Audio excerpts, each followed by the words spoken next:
La blessure de rejet est souvent la première des 5 blessures à se manifester dans notre vie, et c'est celle qui touche directement à notre sentiment d'existence. Lise Bourbeau explique que cette blessure naît généralement très tôt, parfois dès la petite enfance, lorsque l'enfant perçoit qu'il n'a pas sa place ou qu'il est indésirable aux yeux de ses parents ou d'autres figures d'attachement.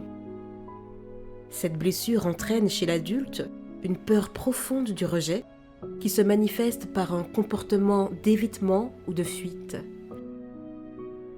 Les personnes affectées par cette blessure ont tendance à vouloir se faire petites, discrètes, voire invisibles, dans l'espoir de ne pas revivre ce sentiment d'abandon.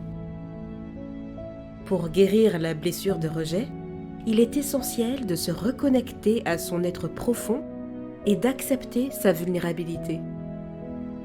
En prenant conscience de cette blessure, nous pouvons commencer à comprendre que ce rejet perçu n'était pas une preuve de notre manque de valeur, mais plutôt un reflet des limitations des autres. Le premier pas vers la guérison consiste à s'accepter entièrement, avec ses peurs et ses imperfections, et à reconnaître qu'il est normal de ne pas plaire à tout le monde. S'accepter soi-même est un acte de rébellion contre la petite voix intérieure qui nous dit que nous ne sommes pas dignes d'amour.